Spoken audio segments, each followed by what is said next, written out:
Would we consider ever coming back and have a child together?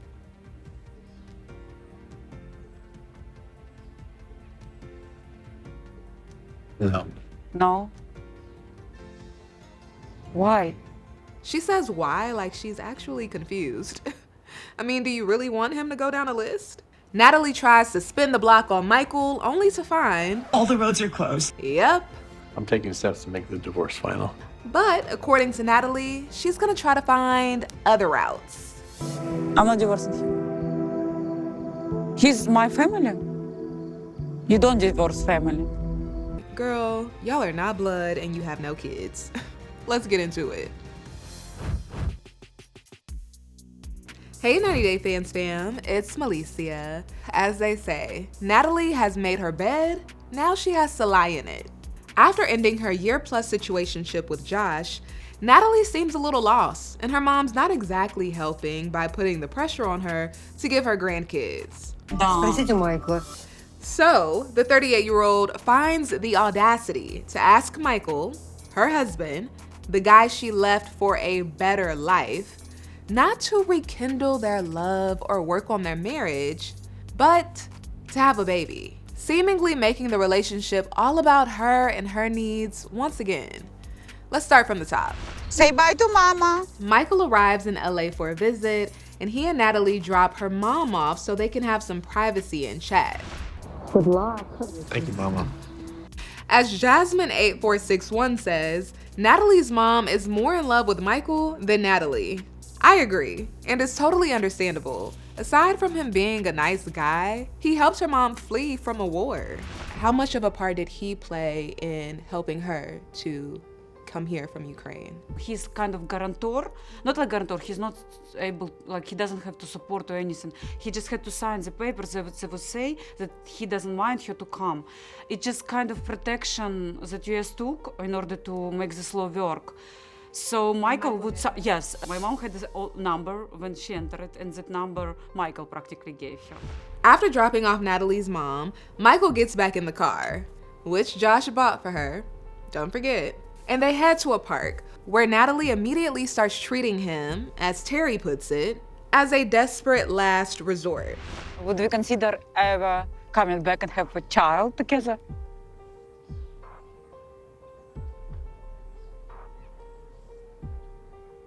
No. No. Why?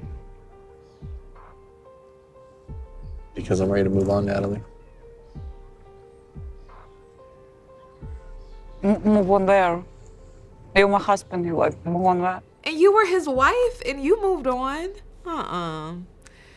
It seems as if Natalie still has a lack of respect for Michael. He's a whole human being, not just a character in her movie.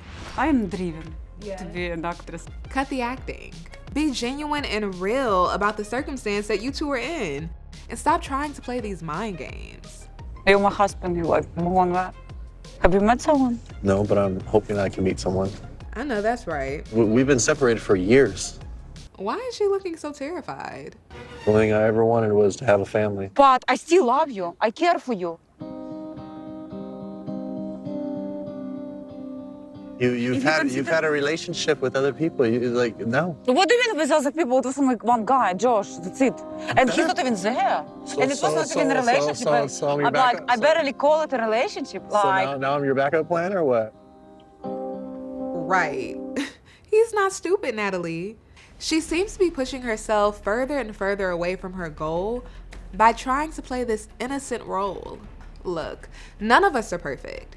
I've taken someone for granted in a romantic relationship before, and it sucks to hurt someone who cares for you so deeply, only to realize that that love and care does not come around often. But at the same time, there comes a point where you have to put your big girl panties on, cut your losses, and prioritize the other person's well-being and happiness. This isn't a situation where Natalie has realized she's madly in love with Michael and she can't live without him. No, she wants to have a baby, or as she puts it, a family. Which unfortunately makes this entire conversation come off as selfish and manipulative. I feel it through the screen. So I can only imagine how it felt for Michael in person. I'm not saying she only thinks about herself, but it's coming off that way. And that alone will make someone not interested in having a child with you. I care about you and I. You're my There is husband. no me and you. Please, You made don't that constantly choice, on the Natalie. phone. You made that. You lie. We're friends. This is what you wanted, and you got it. The grass is not always greener on the other side. You can't backtrack towards me. I'm not your backup plan. Natalie had to take a moment. Michael's placed her on a pedestal for so long, and now that she's off it, she doesn't know what to do. I'm proud of him for saying no. I wonder how he's feeling though. Is he offended by her asking to have a baby? I know I would be. Or does it give him some satisfaction that she's realized what she's lost? I'm curious. What do you think? I wanted kids back then. I mean, I still kind of want kids now. But I mean, I just, I don't know. She left, and she's still not happy. Natalie doesn't know what she wants at the end of the day. She just wants to hit the finish line with everything. This is where she wanted to be. There she is. This is her dream. Dreams don't always turn out the way they want. Especially when you're chasing them for the wrong reasons. I think all of this is good for Natalie though. Clearly she had to learn these hard lessons. Michael too. He hasn't been perfect in this relationship. While I think the statement, "you don't always know what you have until it's gone," is true in this case, I also believe if they were meant to be together, they would be. But Natalie's behavior is a good reminder that the grass is greener where you water it. That doesn't mean to settle, but that means to know and accept when you have something good that has potential to be something great with time and dedication. Michael, please, let's What? just be friends and after we see. We can be friends. That's fine, Natalie. But it doesn't mean I'm going to pump a baby into you. Ooh, I am not trying to picture that. I loved you, I always did. I loved the out of you. But when you left, I just felt like my love and everything was not good enough. And that's why I'm ready to move on. It's been years To now. who? Like he can't get somebody else. I'm not putting anyone out there, Natalie. I'm ready to move You see? on. You have no one, I have no one. That doesn't mean that we're gonna get together and frickin' make babies. Right. This is a whole human life that would be affected by your behavior. Speaking of that, Natalie's relationship with men is so interesting. She's had 3 failed marriages. We've watched her fight for Josh's love. It makes me think about her relationship with her dad. I looked into it, and back in 2021, Natalie reportedly posted about her fatherless childhood online. In a since-deleted post, she supposedly shared how she would wait for him to show up at her school concerts, at prom, saying she's still bounded by him, bounded by the ghost of him, which is heartbreaking. And to any of you who can relate to Natalie's experience, I wish I could give your heart a hug through the camera right now. I'm not a therapist, but because I'm working on healing from my own experiences, I'm always tempted to try to piece together what might be blocking someone else from what they truly want. To me, it seems like Natalie is still seeking her father's love in her relationships with men. Like there's a belief that her father's absence planted in her about men, her value, maybe a belief that she's unworthy of having a family. So she continues to unconsciously create situations where this belief is reflected back to her. Of course, this is all speculation, but I hope she's really reflecting on her journey and learning from it so she can heal and break free from whatever cycle she's finding herself trapped in. Change your beliefs, change your life. That's Dr. Joe Dispenza. I'm also assuming her father's absence has her a little unclear on who she is. She's sitting here running to Hollywood because she's trying to feel valuable, only to realize she doesn't feel it here. So she returns back to Michael, who at one point made her feel worthy. You should have seen Michael's eyes when he first saw me.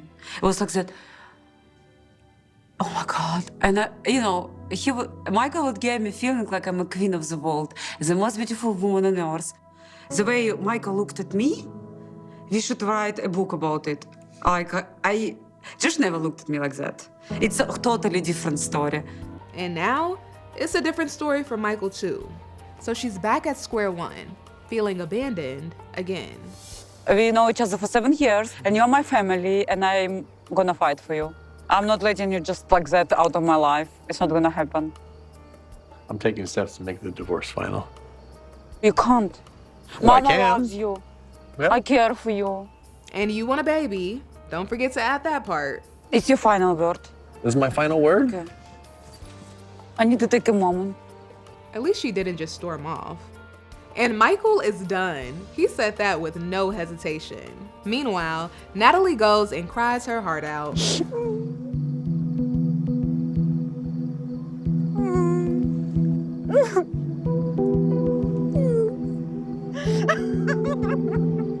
Oh, I wonder how long ago she ended things with Josh. That's a lot of heartbreak back to back. But Natalie says she's not giving up. Look, I came here. I was hoping that he will tell me he wants a child. I think he cannot forgive me. Did she even ask for forgiveness? I think he just revenged me. I'm not divorcing him. He's my family. You don't divorce family. Family is for life. Yeah. Well, Michael officially filed for divorce from Natalie in December. And when I spoke to her in January, she said, And I never close the door when it comes to Michael. It's his choice, and I respect it because, oh God, do I have choices? yeah. Well, as of right now, it's looking like she and her mom are taking a trip back to the sperm bank. I hope Natalie gets the family she wants. It's not impossible, but she has to put the work in to become a healthier partner and mother for when and if that time comes. By the way, last time I checked, Michael is dating someone. In case you missed it, he shared this vid on Instagram in December. It's a throwback video of him on a date with a girl named Sarah Rose. The caption, "Missing my sugar so much. I love you, baby, always." Of course, fans have their concerns about whether this is a genuine relationship or not, because he also posted this seemingly photoshopped picture of them together. But who knows? I hope he wouldn't go as far as faking a relationship. Because why? All right, 90 Day Fans fam. Thanks for hanging with me. Make sure you stick with ET because we are covering it all. I will see you next time.